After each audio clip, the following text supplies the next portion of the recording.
of love, the home that we all long to reside in, to stay in, not to be moved from. Everyone speaks of opening the heart. Everyone speaks of overcoming the wounds so that your heart is open and that you can love unconditionally, that you can even experience the world as unconditional. What does that mean? As human beings, we basically are very conditional. We decide who we love, we decide who we don't love. Human love is wound up with need. Human love is wound up with someone fitting our picture, giving us what we need and want, even if we're passionately in love with them. We're still being served. We're loving them because they're loving us. And that's the reality of human love, and it takes something to face that. It's not unconditional. Because when we love someone like that, whether it's a child or a mother, they do something we don't like, and we can react. I don't love you anymore. I don't want to be with you anymore. You're not good enough for me. And why are you? And then all the human aspects of the power struggles. It's like diving right down into the power struggles instead of being in the unconditional love. So how as human beings can we experience unconditional love? How can we strive toward that? How can we stay in that realm longer and longer? How can we begin to expand our love consciousness so that it's not all directed at one person or just our family or just our close friends? How can we expand our heart so that it includes many, many, many, so that our love becomes like the sun? The love is just a state of being. And so the love is there, and as it looks out upon the world, it shines like the sun. And it connects, and it has this wonderful feeling of love. And so if there is a closer love, or a family love, or a lover love, that's there. But all of your being doesn't become invested in it. So much of your life is filled with love. You love your work, you love the people you work with, you love the community, in this fullness of giving and sharing and respect. Respect is one of the main things about the heart center. Respect is like the door opening to unconditional love. It's like the rays of the sun are made of respect. Respect for the right of another person to be who they are, where they are, without judgment. With respect, you have compassion. With respect, you have tolerance. With respect, you have affection. With respect, you consider, you feel the other person, where they're coming from, where they're at, why they say what they say, why they are like they are. With respect, you can enter into the heart of another person's world because of your own life experience. Instead of judging, you go, I know what it's like to be that. I'm like that too. Gosh, I get angry just like that. I have fears just like that person. I know exactly what it feels like. And so by accepting your own humanity, your own weaknesses, your own vulnerability, your own being, you can accept other beings. And then there's this tremendous sense of we're all on a journey together. We're all unfolding together. What is the best possible relationship that I can have with this person? How can I let the rays of my sun of light and love flow out to that person? But not in a sort of airy-fairy way, because we also have to be aware of the reality. You have to be aware of the dynamics of things, so that if you are connecting with the soul level and the respect level, you also need to go, well, that's exactly where that person is, and I'm holding truth here, and I can see that, but my relationship with my person is much more than just that. It's their soul, it's the deep heart connection. And so you can deal with all kinds of difficult things with people if you don't accept that as the only thing. And you can see beyond it. And you can see and feel their life unfolding. And sometimes you may need to be really strict, or you may need to give like something really strong or true, Or say, cause and effect. Cause and effect is your teacher. That's what I had to say to the girl that dropped out at the last minute without telling me. I said, I'm not your teacher right now. Cause and effect is your teacher. You made a cause without respect, without communication, and now, effect. That's your teacher. And so sometimes you just go like that. But that is all part of it. That's a part of honoring their journey. It's very, very important that people actually learn cause and effect. And so sometimes as a teacher you have to reflect that. It isn't always easy, but it is love. With my own teacher, that's what I saw. I saw many different things, but behind it was always the love. Behind it was the understanding of the soul and life journey. Behind it was what was it that person needed at that particular time to wake up. To see the effects of their actions upon others. And so it isn't that we all go asleep and just go, I'm just going to love everybody. You know, that's like a dream. It's not real, because the love has to be there, but also the reality and the truth has to be there. Because not only are you connecting with the individual hearts and minds and souls of everyone and everything, but you're also beyond that into the great heart and love of everything. But then you're also dealing from your own limited heart. That if your heart is going, I'm growing, I'm flowing, I'm expanding, every year I'm getting better, and this year I dealt so much better with something that was really difficult for me last year. So you have that sense that, yes, my heart is moving in that direction. That's the best we can ask for, isn't it? That every year that our heart has learned more and more to love, every year there is less and less fear to love, less and less fear to give. But at the same time, it just can't be indiscriminate. It has to be within the respect of the situation, in the respect of the reality. And so, you know, when you actually look and you feel about it all, you're just like, wow, how could I ever do that? How is it ever possible that as a human being I could be that conscious? You know, and not fail, but we do fail. And I think that the great thing about failing is that it actually makes our heart grow. Oh my God, I really heard that purple people eater. I heard that purple people eater's feelings. Anyway, I heard that person's feelings. You know, I'm just going like, wow, you know, it's like, I really did that, and I'm going to ask for forgiveness, and I'm just going to say I'm sorry, and I'm just going to really watch that place. Because when you do that, you just feel like, oh, you hurt that heart, so your heart hurts. And it's like, oh, I'm really going to do better, I'm really going to do better, I'm really going to try, you know. And so actually when we fail, we don't have to like really give ourselves a hard time and get all guilty and weird about it. But what we can do is feel in our heart as if it was the other person's heart. Wow, I just really wouldn't want someone to do that to me, and how would I feel? And take it as a journey into your heart, and then, next time I'm going to do it better. Next time I'm going to make it work. You know, because the heart center is all about this incredible expansion into equilibrium, because that's what air is. If you look at air, you can't see it. You can sort of feel it if the wind is blowing, or you can sort of feel it if it's really dry or really moist. You can feel it sometimes. You can certainly feel your body breathe it in, but it's invisible and it's expanded and it's equal. You know, it's like in science, if you look at all the particles in the air, they're all expanded and equal. The moment the fire comes up, it's like what happens is the air is released, the earth turns to ash, the moisture dissolves, and the ether opens. So when you have fire, you know, it just does this, and then all of a sudden it disappears.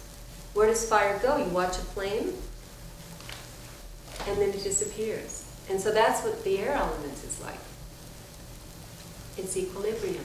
And with equilibrium, with equality, you have this invisibility of expansion and balance and harmony. Because one part of your body, if we take it as a metaphor for the body, one part of the body is not doing too much, while another part is not doing enough. If you're in a community or a family, and if you have one person doing all the work and the other people spending all the money, you don't have harmony. If you have like 15 children, and the older one is taking care of the 15 and the younger ones are just playing, how can you have harmony? So whether it's whatever metaphor you take into it, the harmony comes from the balance of everything. Everyone working together. Everyone's intention on the same goal. Everyone having respect. Everyone, mirroring everyone in a sense. And that's our experience today. Is having that sense that every single one of us is alive and awake in the equilibrium of the air element. And that we're all absolutely doing our part to create the love and to feel the love and to mirror the love and to support. So if the universe chooses someone for the ceremony in the air element, and I never know who it's going to be, I may think about it, but it doesn't have anything to do with me, it's just something that comes. And if one person's thinking, well, it should have been me, I really need that ceremony more than anyone else.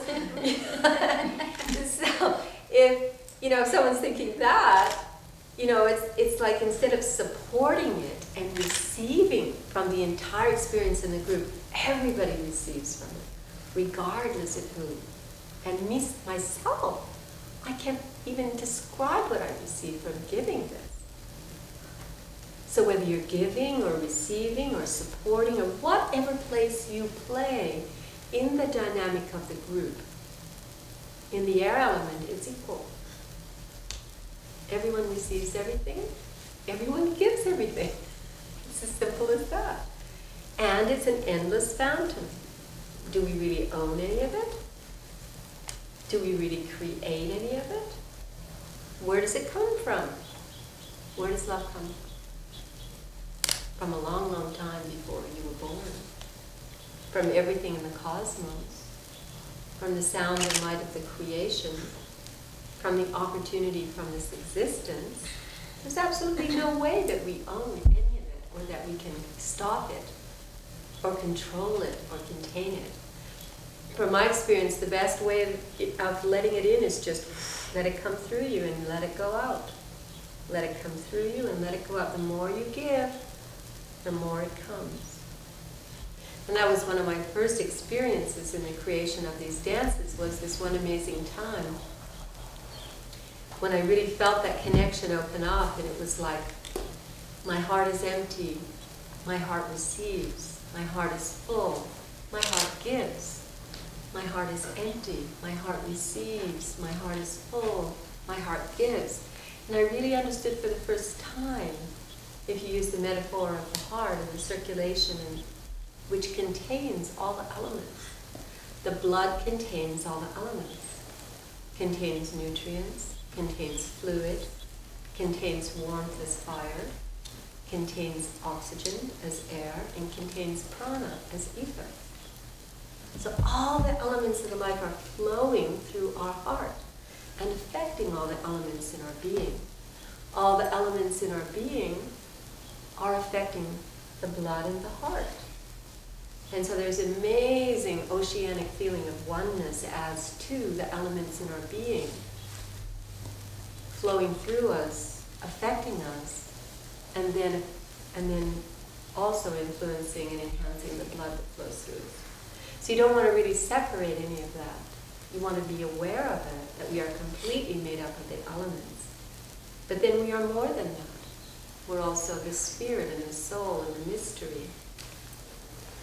And so all the elements are flowing through as the heart is empty. The heart receives, the heart is full, the heart gives. So if you say, I just really like feeling empty, I'm just going to be empty. I'm not going to receive, I don't need anything. Or if you say, oh, my heart is full, I just love being full, I'm not going to give any of it, I just want to be full. Or you go, oh, I just love it when I give. I just want to give and give and give and give. But no, I don't need to have anything from anyone else. Or, and so you can stop anywhere in the cycle, or you can resist in any part of the cycle, or you can fear in any part of the cycle. There are people that really fear to be empty. I'm going to be empty. Oh my God, what would that be like? There are people who fear to give, people who fear to receive, people who fear to be full. You know, so any of the resistance can come into any part of the flow of the love coming through you. And so what you want to do is become really aware of all these different parts of your being. And if you feel like you want to give something, really look at that. Is it because you need a boundary? Is it because you need to take care of yourself? Is it because that's all you can give right now because now you need to replenish? Or is it because you're afraid? That person might think something weird, or that person might feel they have to give back, or watch those parts of yourself when you feel a stop in the movement and the flow. Because sometimes it's really appropriate to have limitations on what you can give. And sometimes as a teacher, that's just a part of the teaching. That's what you have to do. And there's many different ways of giving. It isn't just about buying something and giving it. Giving of yourself in many, many, many different ways. But the whole art of this flow of giving and receiving, which is the essence of karma itself. What else is karma but giving and receiving? And you can have people that give and receive and measure everything. You can have the Enneagram type number 2. I give and I give and I give, but underneath I want something back. I'm waiting to be given to. I'm waiting, I'm measuring, I'm calculating. And so you have to watch all those things too. Do you have hidden agendas? Where are you with that? Can you really give freely and not expect anything in return? Let the universe gift you when it wants to in its own way. Expectation is a disease of the heart. I mean, it truly is. To expect another person to do something. And if you clear expectation out of your being and just remain in your own sense of essence and love, when a person does give to you, wow, it's magic.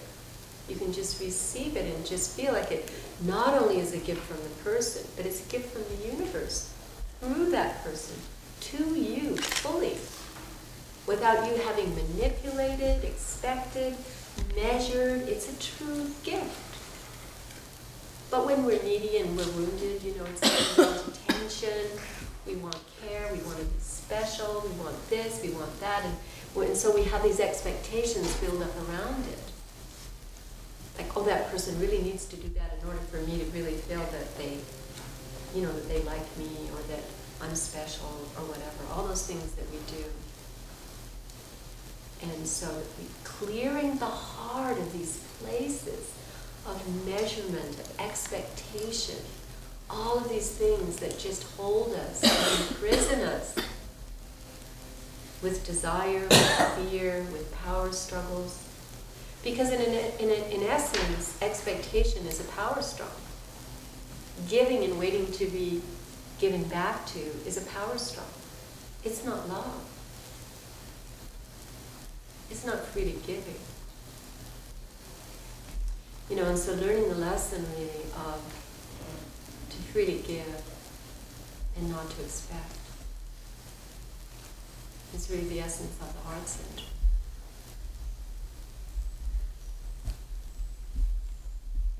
You know, and sometimes if I ever feel like, oh my gosh, I'm so tired, I can't give anymore, I can't do anything, I just have to rest. And sometimes, you know, when I do feel that, I can rest and replenish myself. But if I'm teaching and for some reason I've got something going on physically, or I'm working on my own healing at the same time, which happens sometimes in Puerto Rico, I just sink into my own being and I just feel myself dissolve into the universe. And I actually trust the universe to give me what I need in order to be able to give. And I've never been disappointed. The time that I was in Puerto Rico and I was really ill with this facial neuralgia, the pain was unbelievable. And in between classes, I would just go and I would lay in the hammock and I would let myself sink, and I would be so in pain and so exhausted, and I wouldn't even ask, I would just go, I'm letting go. And by letting go, you create space, and every single time I was filled with the energy that I would need to teach the class. And for 2 weeks that went on. It was unbelievable to me. I never once came to class. Georgia was there. And we had to share, and I'd say, well, I'm still in incredible pain. But I had a great surrender today in the hammock. Because this surrender, this amazing thing of just being with what is and trusting how you have learned to work with energy, to be replenished, to be able to do what you need to do. It's like getting out of the way. You're just getting out of the way of it, and it comes, and it fills you, and it pours through you. So we never really have to feel a lack. Because when our heart is empty, we can feel like I don't have anything. But do we really ever have anything anyway? Isn't it just flowing through us? Isn't it just coming through us every moment of our life? So it's this misidentification as to who and what we are and the limitations that we put on ourselves. Because you can prove all those illusions wrong very easily just by working with them. And, over the years, that's what I've had to do, because the intention always is to allow the force of the universe to come through me, not me, but just to reflect the moment in time, from my heart, from my intention, from my experience, to just let the moment come through me. I don't plan any of these things, never know what I'm going to say, but I never feel like it won't be there. And so that's exactly the heart, exactly the energy moving through. It will be there, I will be filled, I will give, I will be empty, I will receive, and it will just keep flowing and flowing and flowing and flowing. And it does.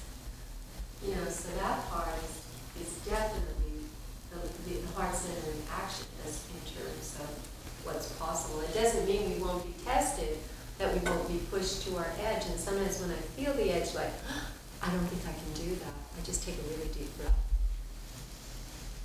And I just feel myself completely let go, and I just go, yes, I can do this. And then it comes. It just comes. So a lot of people think because the heart is here, that the heart center includes the lungs, but the lungs are actually a part of the ether element, which we will do this afternoon, because the lungs have a very different quality of emotion associated with them, which is grief and longing. Tuberculosis and many problems to do with the respiratory system have a very deep connection with the ether element and the emotions of grief and longing. And so the heart center really, is about the heart and the energetic chakra, but it's also about the back of the heart.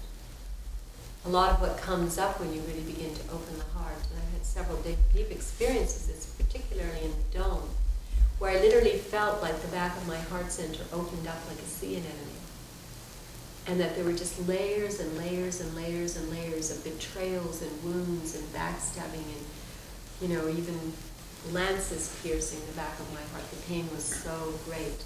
And a lot of the time we have spinal difficulties in the back of the heart, where we really feel the constriction.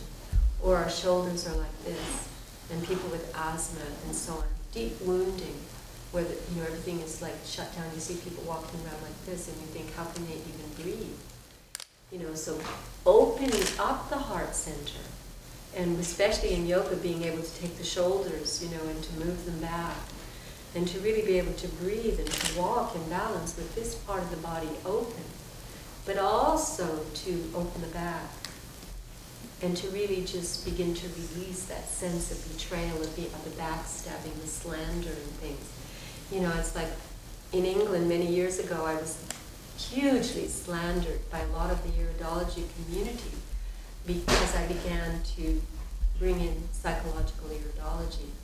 And they were like, oh, we're never going to be accepted now by the medical profession. There was even an article in the London Times about it, about this conflict in the world of Iridology and how I was slandered for bringing that in.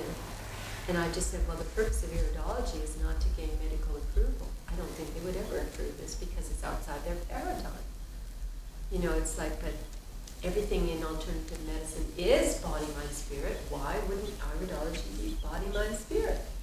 And there was this huge 2-3 year thing where they even published a whole newsletter about me and all the terrible things I was doing. And especially when I brought baby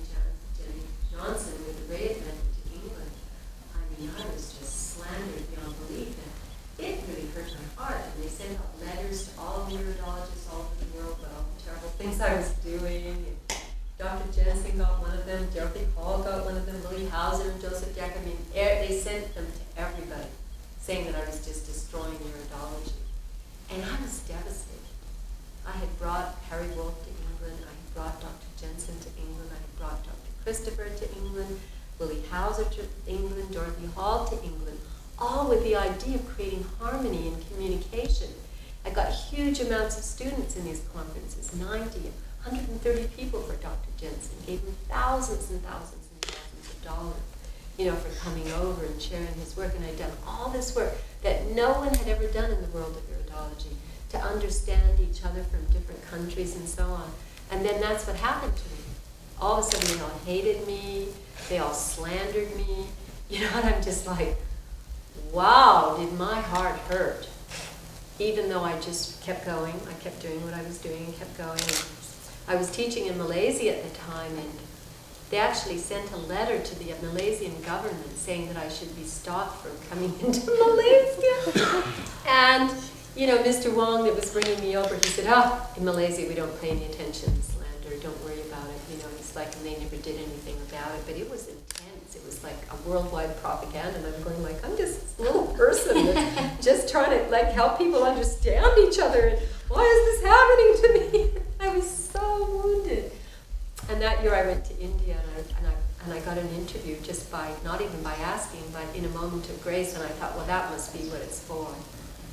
And I remember walking up to my teacher and saying, my heart is really hurting. I've been wounded. They're slandering me all over the world when all I've done, is try to create harmony. And he looked at me and he said, this is all illusion. Soon this will mean nothing to you. There is only love. He laughed, and that was it. And I went, oh. So I walked away and I went, there is only love. There is only love. And so when I got to my spiritual community, I got up another time and I said, well, slander is supposed to take our ego away. And I said, right now my ego's hurting really a lot, because I'm being slandered. But, what does that really mean to have your ego taken away? And he says, it's just because it doesn't matter one way or the other, whether people like you or don't like you. That's ego, whether you think they like you or they don't like you. Doesn't matter. And so I just went, oh. It doesn't matter whether somebody likes me or don't like me. I just doing the best that I can and don't get caught into it. Why do I have to prove that I'm right? Why do I have to even say to anybody, I've done all this and now you're giving me a hard time? It's just like playground, isn't it? It's just kid stuff. Kids do this. And so I thought, okay, I can graduate from Kittyland. I can work on this for the next few years and clear this out of my heart. Let them slander me.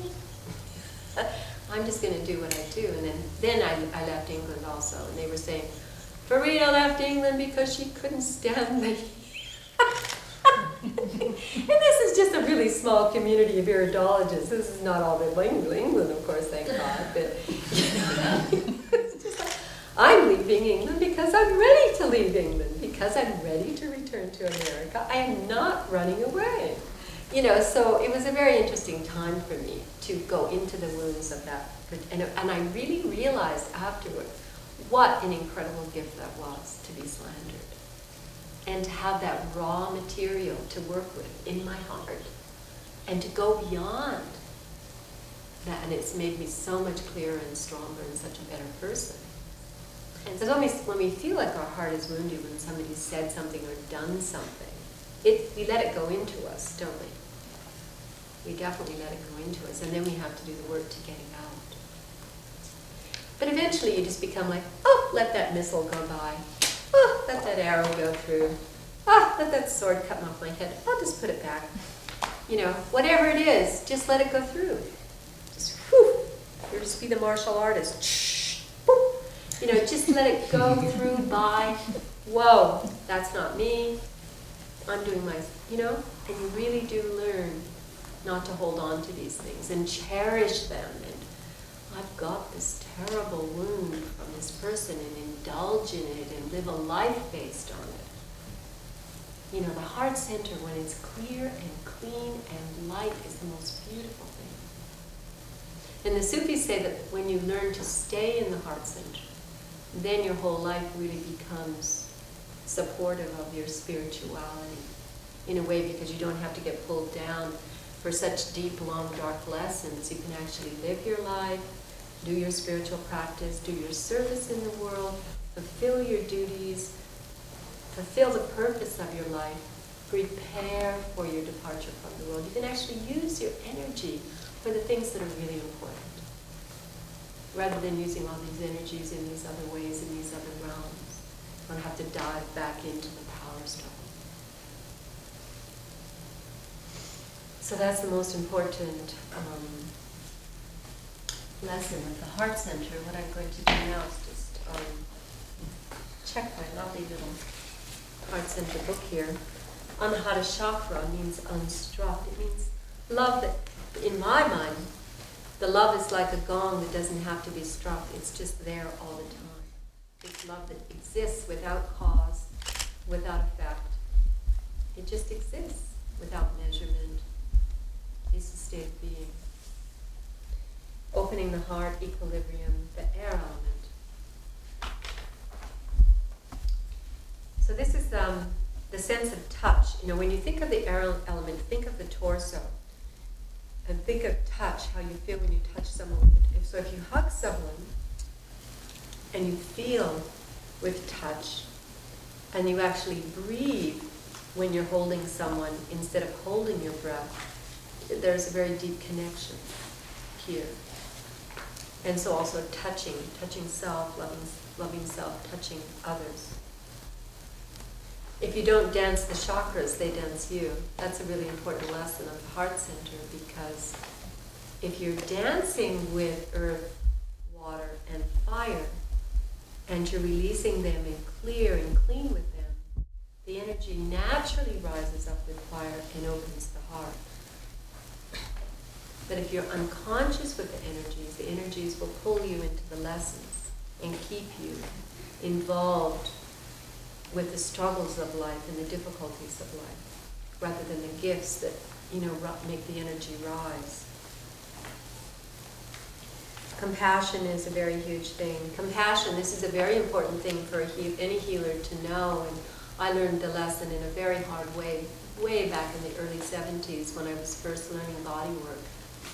And I was being trained and working in a spa, and then I had this call that I was to go to this woman's house in Beverly Hills, and because she couldn't come to the spa. And so I went over there, and I was very, very new in the realm of body work, but it was amazing to me to have this, this technique and this tool to really give to people. And I was very good at it from the very beginning. So I was all excited, and I went off there with my massage table to this house, and the maid let me in, and it was this palatial mansion. And then I went into the room and set up the table and everything, and then the woman came in, and she was all wrapped in a sheet. And when she took off the sheet, she was covered with sores. And I was like, what do I do now? And so, anyway, she laid down, and I could tell that she felt really, really, really terrible about the condition that she was in. And I was just really new, and I didn't really know what to do, but my heart just, whoa, my heart just went, oh my God, the suffering of this person with all of this wealth. And anyway, I got her on the table and covered her up, and my heart was beating, my solar plexus was going, I was going like, what do I do now? How am I going to do this? What am I going to do? And then her husband walked in. And in the 3, 4, 5 minutes that he was in the room, I just totally saw the whole dynamic of why she was, why she was, and why he was. I could just see this whole thing between them. And it really, my heart just like, at that time I was really in it. And I had just come back from about a year in a yoga ashram, so I was very, very sensitive. And anyway, he finally left, and I saw a few tears come out of her eyes. And he was very handsome, and obviously he was really doing a lot in the world. And somehow he was still with this wife, and I didn't know whether he was with her for the money or what the whole dynamic was, but I could feel this terrible thing between them and her suffering. And then I started to work on her, and I was very careful, not to touch the sores, and I worked on her feet, and I worked on her head and on her hands, and I was doing my best. But the more I worked on her, the more I could feel like my heart being drawn out, and this sympathy thing, and all this concern. And anyway, I finally completed it, and she paid me, and I left. And the next day, I became violently ill. Unbelievably violently ill. I threw up, and I threw up, and I threw up, and I just went through it. And I never touched anyone. I actually went away and went up to Mount Shasta for the summer, and I was scared to touch somebody.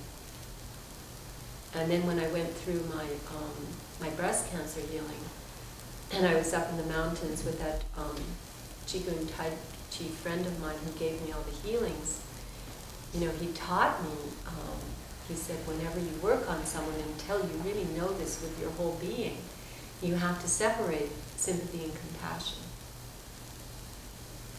You can't take over somebody's karma or say it should be this or it should be that. You have to look at it with compassion and understand that everybody's exactly where they need to be. And then you have to just be there in compassion, but not feel responsible or connected in that sympathetic way. It took me a long time before I could actually work on somebody again. And to be really, really clear, I said that to myself over and over and over again, that I would never do that ever again. And so it's a really big lesson.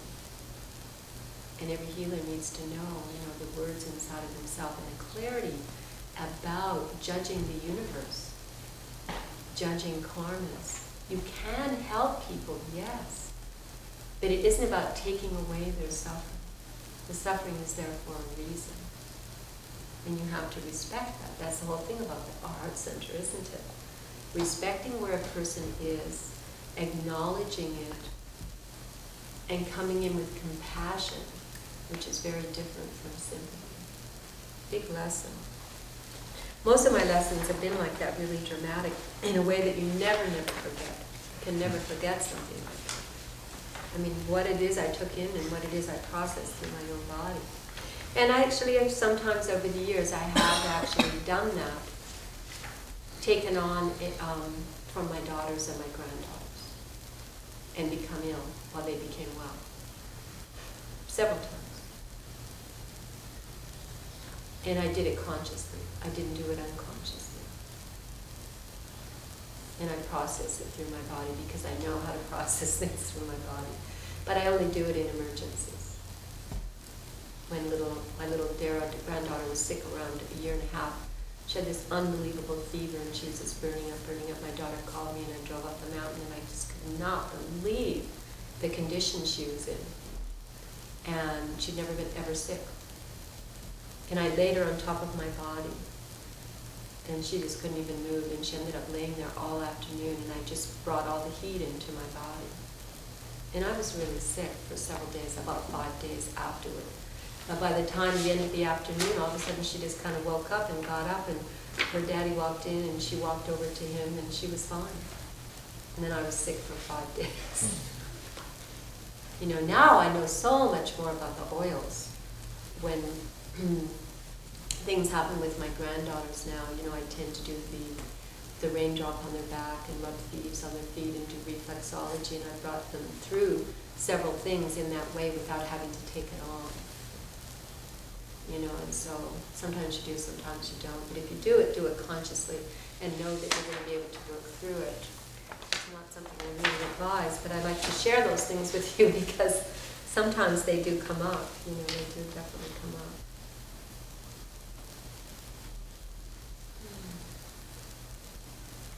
This is so much in this field. Yeah, in the Heart Center, Shiva and Shakti come together as the preservers of life. In the Heart Center, we begin to maintain and preserve life equally. We take out the garbage, we wash the dishes, we clean up after us. We maintain life rather than creating disordered chaos around us. Maintenance is a part of the equilibrium. We don't just use things and use them up and throw them away. Ecologically, we're aware of the effect of our actions. And so we learn maintenance, we learn respect, we learn to keep the flow going on all the levels. It's very, very important. It's the same thing in the body. We don't just eat everything we want and don't care.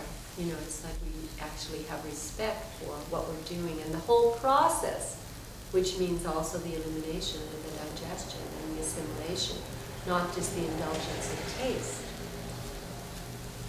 So we learn respect for all things, and the preserving, maintaining aspect of life is a very important part of harmony and balance.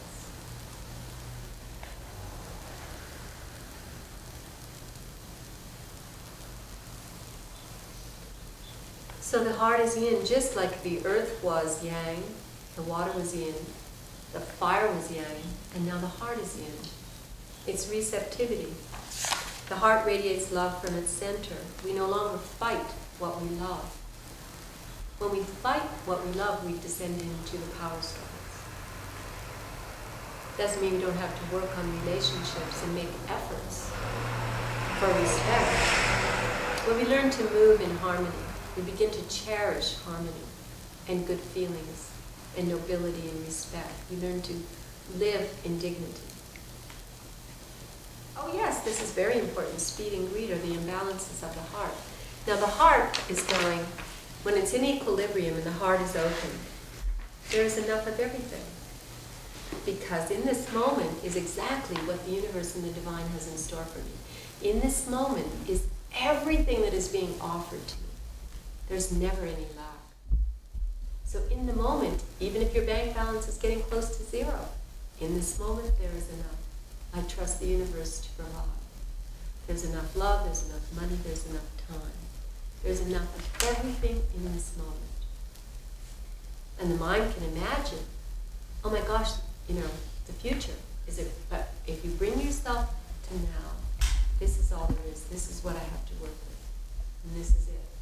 And so speed and greed takes us away from the present moment. The more you say I don't have enough, the speedier you get trying to get it. The greedier you are, I don't have enough this, I don't have enough that. The more you run after it, the less you can be in the present, the less you can be in appreciation, the less you can be in the beauty of love.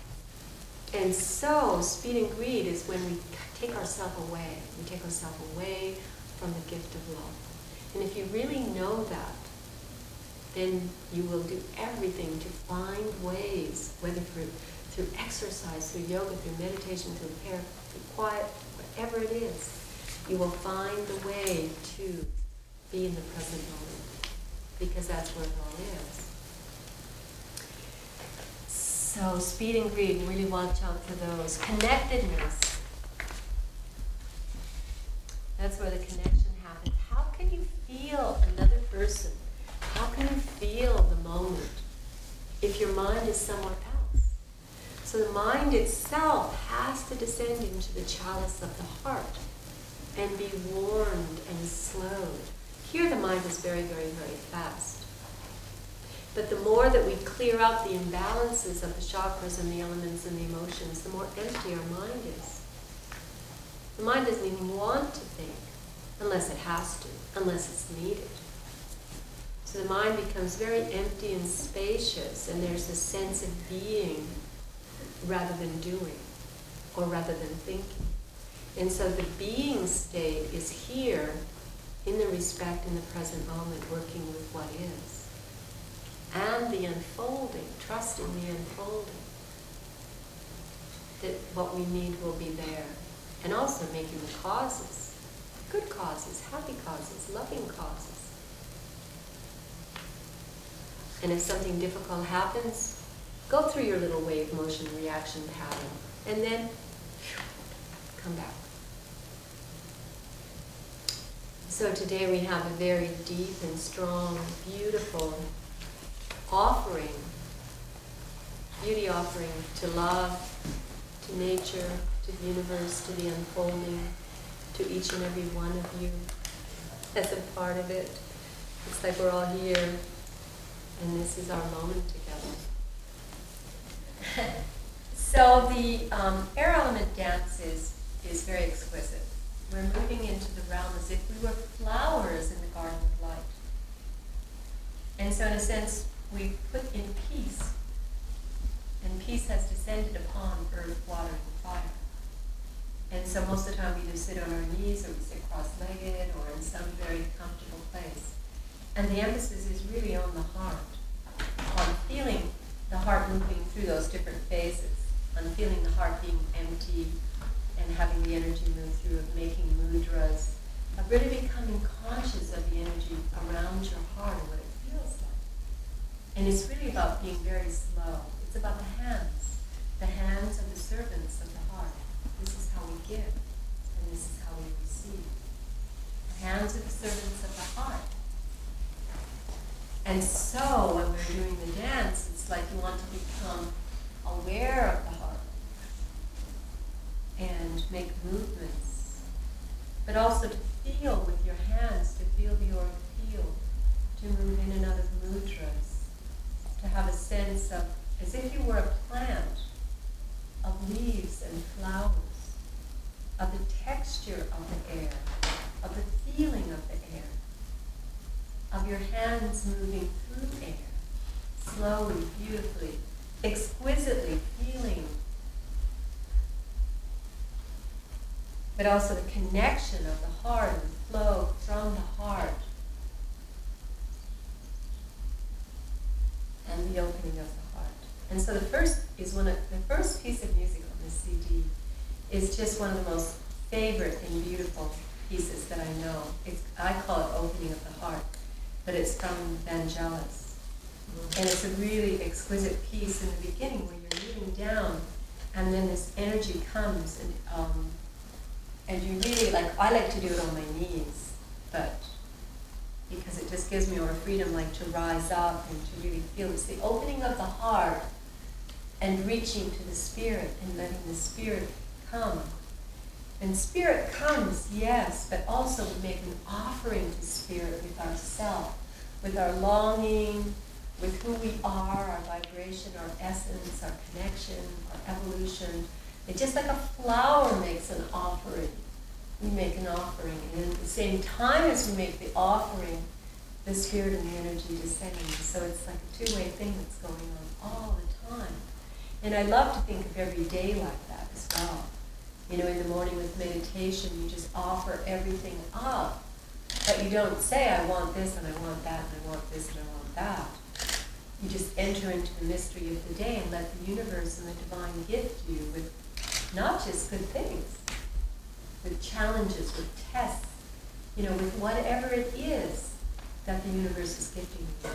And then you just do what you do. You dance with it. You do the best that you can.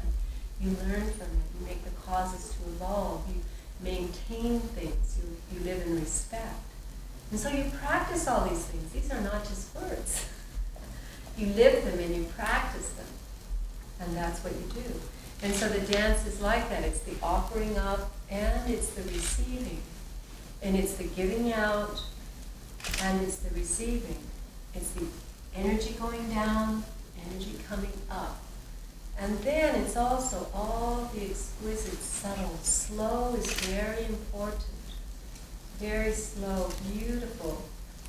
And you begin to feel the rainbow in your hands, the earth element in the little finger, the water element in the next.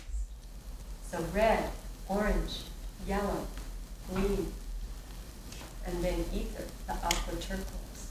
So you actually can begin to see and sense and feel inside of yourself the rainbow of the elements flowing through you, and even a rainbow all around you. Just let the energy become the essence, and the essence become the energy, melting into the oneness. The inner ecology of your being, the outer ecology of the universe. Attuning in respect, and just letting that love field just open. And at some point I will just receive the information about, and I don't know when it will happen or who it will be, and then I will begin that ceremony there, and we'll just go with it.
of being. Opening, opening, unfolding, becoming, evolving, loving, exquisite.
So the heart is like a rose, a green rose.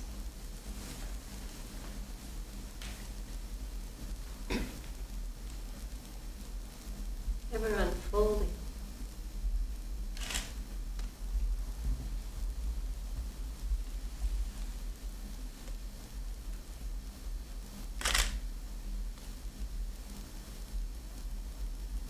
The fire, the trial by fire, the realm of the power struggles. Letting go of the need to be right. Letting go of the blame, the resentment, the anger, the jealousy, the competition, the aggression. Letting go of all the things that close the heart. The ego and selfishness busies itself with the dark side of the heart. And when the energy is clean and clear, surrender and rise up toward the heart. The fire gives power and clarity and strength and beauty.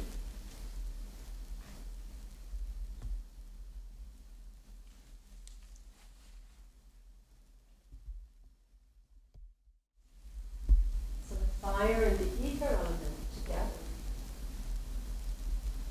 they work together. The fire giving the power and the strength, but coming through the heart in love, so that when you speak what you have to speak, the love is there. The compassion is there. The understanding is there. It's not coming from the selfish place.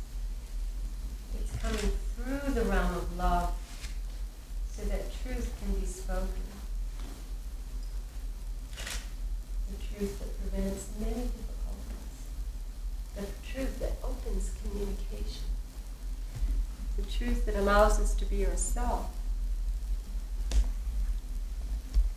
So the water element, the realm of feelings, the depth of feelings, once we let go of the drama of life, so connected to the fire.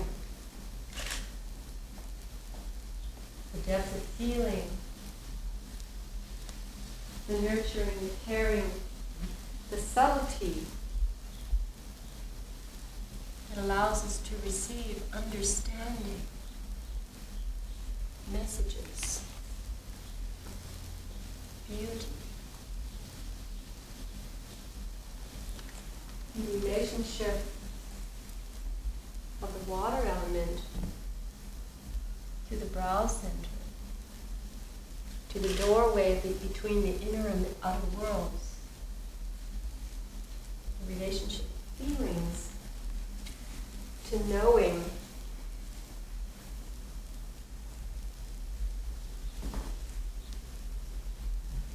The red of the earth element,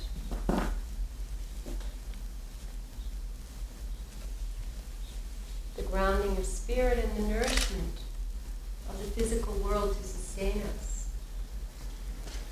to sustain our body, to give us the nutrients for energy, to ground us, to give us a form and shape for spirit to inhabit.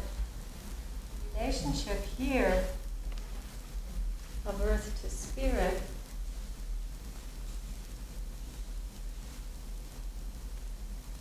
we often think that spirituality is not of the body. Something we have to get away from the body. But we learn in spirit to be real, for love to be real, has to come through. Action has to be love and action. Then it becomes real. Spirit needs to be grounded and balanced with the earth. And then the crown chakra.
You're so very loved all the time, all the time.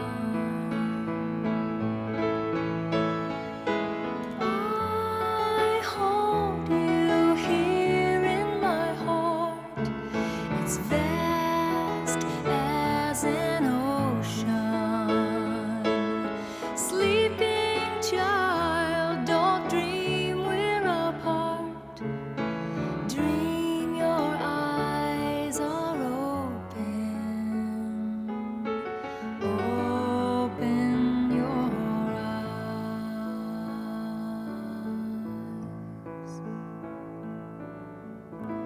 Precious one, everyone, you're not alone, not forgotten. You're coming home.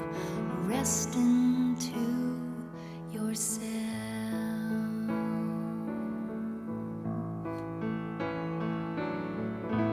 You're the one I'm waiting for. I'll patiently wait at your door. And when you're ready, open and be free.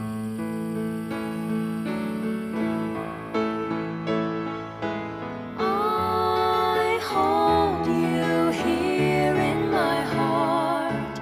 It's vast as an ocean. Sleeping child, don't dream we're apart.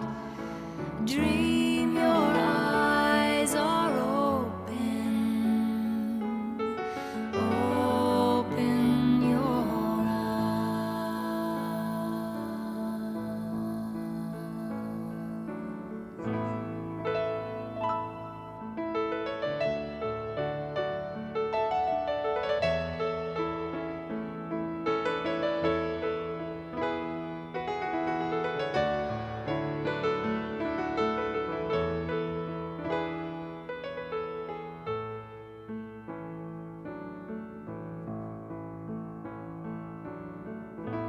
No more pain, no more tears. Come to me with your fears and give them up. Surrender into love.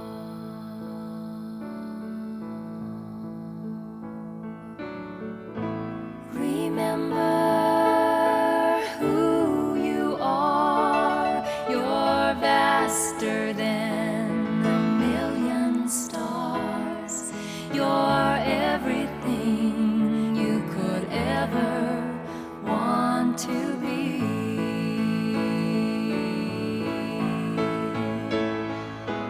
I hold you here in my heart. It's vast as an ocean. Sleeping child, don't dream we're apart. Dream your eyes are open. Open your eyes. I hold you here in my heart. It's vast as an ocean. Sleeping child.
There's more than that awaiting you.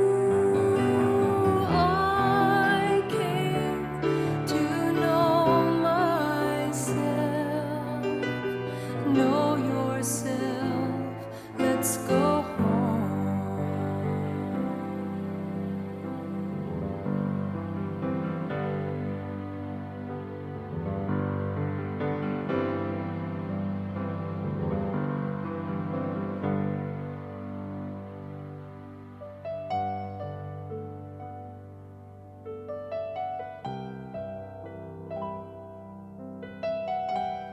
Don't fear what you feel. Let it come, let it go.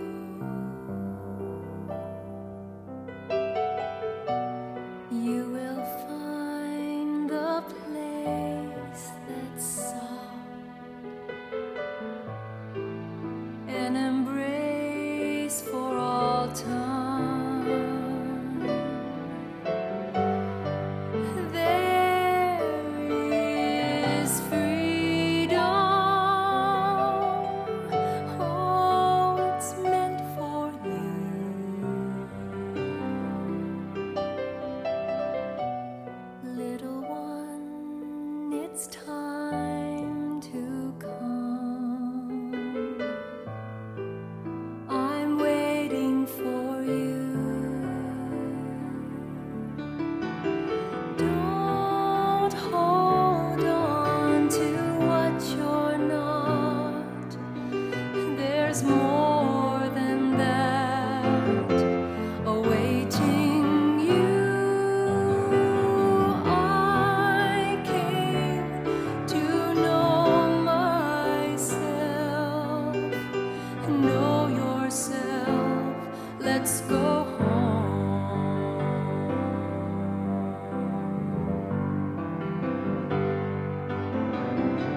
Don't hold on to what you're not. There's more than that awaiting you. I came to know myself, know yourself. Let's go home.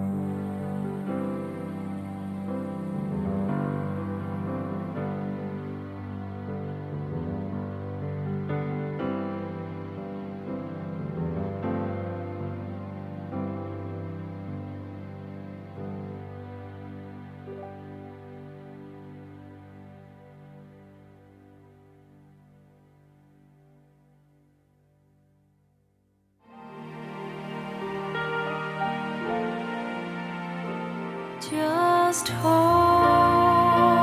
and know your hand she holds, your heart she lifts into the light. She'd have you know the longing is over. Oh, child of the mother, dry your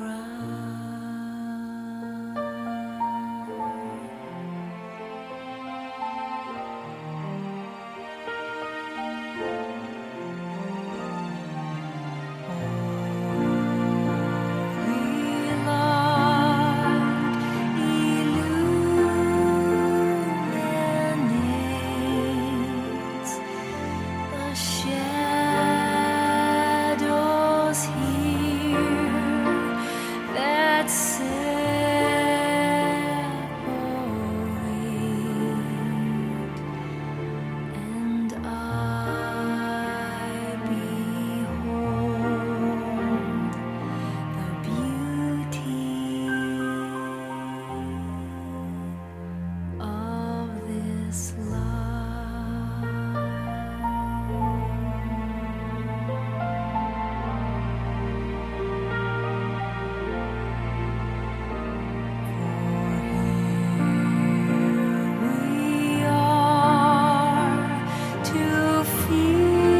Sula.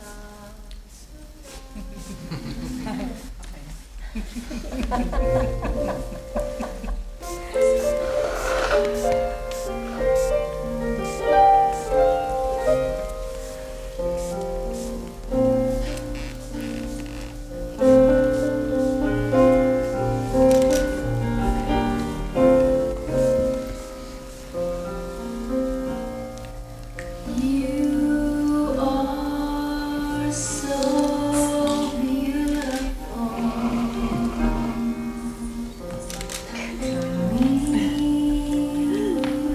Usually everyone's crying. It must be you this time. It's always different. Yeah, this particular one has an amazing quality of this emptiness and fullness, rather than being emotional, which I think is really exquisite. If you could just allow yourself to be in it, just to feel the softness.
Sometimes we don't understand the hardships we have to go through, or the trials or the tribulations.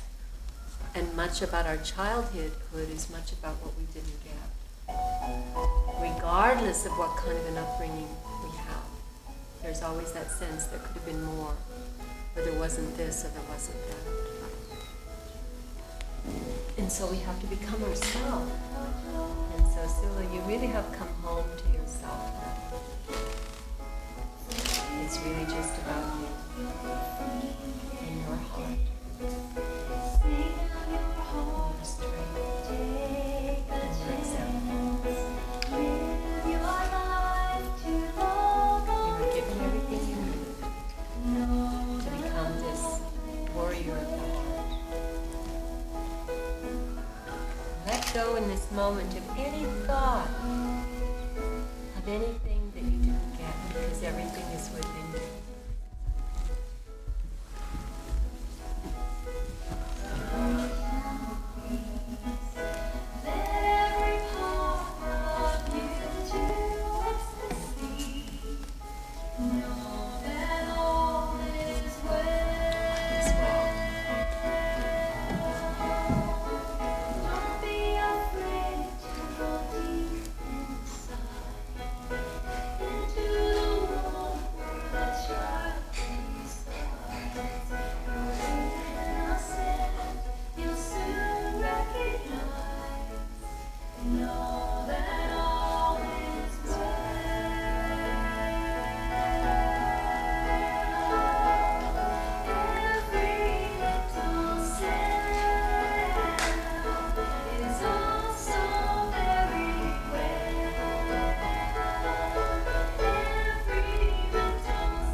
Holding the healing space for a circle like this. It's a great offering. So you hold the rainbow egg in your hand. You see? It's beautiful. It's a rose pink and it's empty.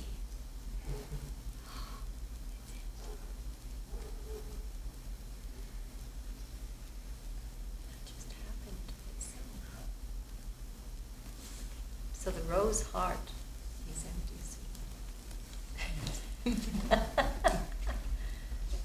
so it can receive the flow. It can receive the flow and let the flow go. Receive the flow, let the flow go. Just like that. Anyone who would like to say anything or do anything or contribute in any way, say anything from yourself or for Sula. This is a good time. And Sula, you're also welcome to it.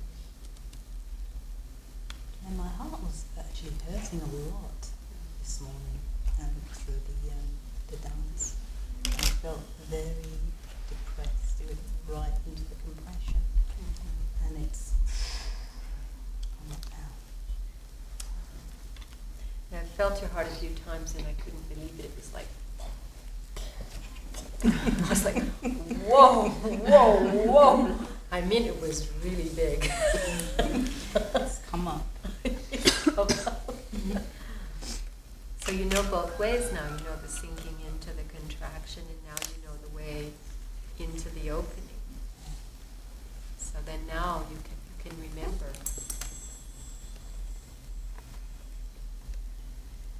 Remember that you know both ways. And then when you start to sink into the other part, then you can complete the movement and bring the opening again. You don't have to stay there anymore. The absence of what was in your childhood is now with you, fully. See it, breathe in. However the love of the universe comes, it doesn't need to come in any particular form, in any particular way. It just is, always there. But we tend to separate it or think it has to come in this way or that way. And so if we just connect with it fully, it is always there. It's all over us, hugely above us. Calling it in.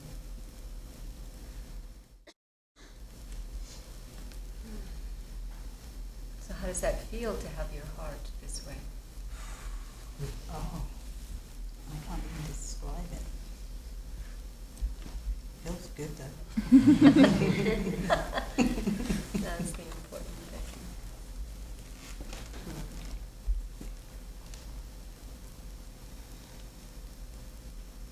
The in will take us in. The in of the water, the in of the heart. It will definitely take us in. And then it's very important to complete it and come back out. That's it. But the coolness of the in will travel. So that's probably why, the magnetic pull was there, because what she was experiencing that in her heart.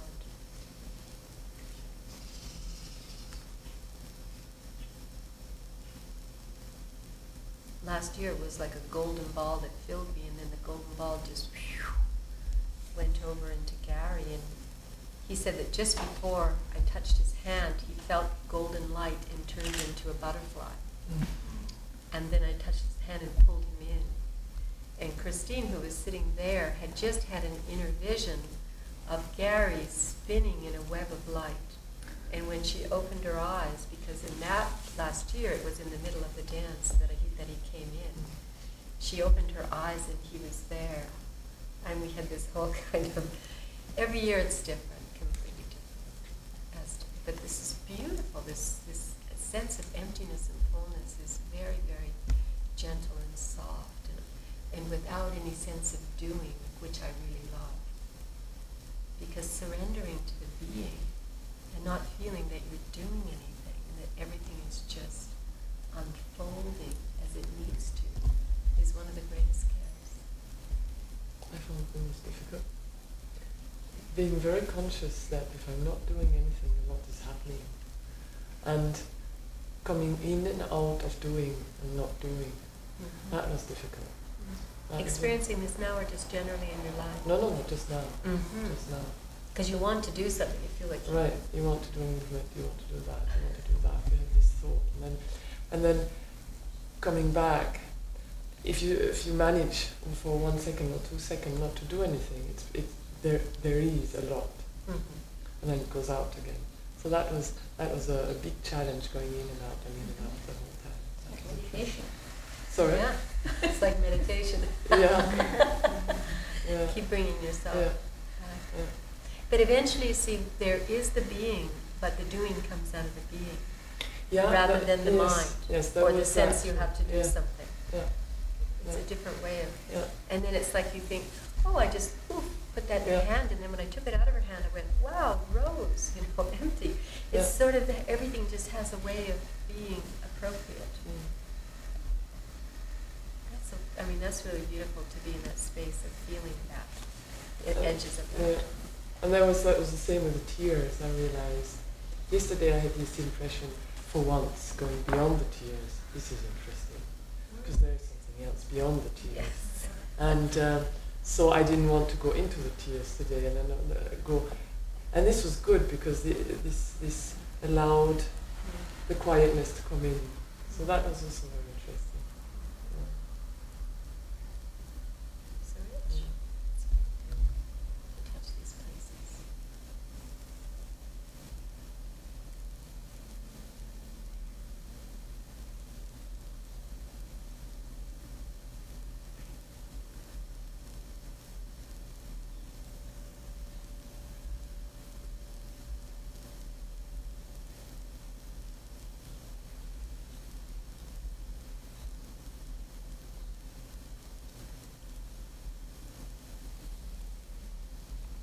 So was there anyone who just really had a sense of wanting to be chosen? That's always a very interesting thing.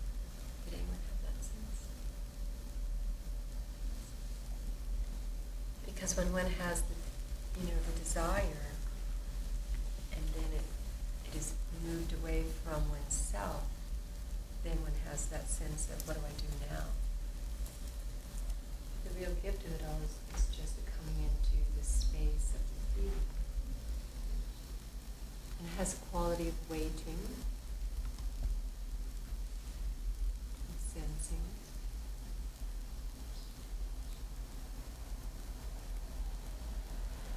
quality of almost disappearing in the middle of it. It has a sense of disappearing, of what one normally feels as oneself. It's like you're still there, but you're not. And so just learning to be in that being, not being, where the dualities come together. And then something else comes out of the middle of the dualities where they meet. It's like a secret, a very subtle secret. And so we have to find a way for you to emerge out of the rainbow, metamorphic cocoon.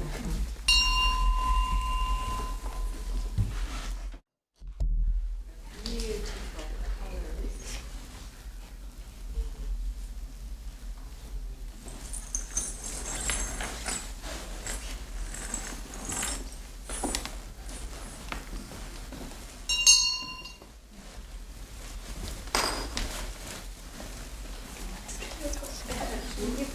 Sparkles. Oh, this is wonderful. Thank you To so hold much. her.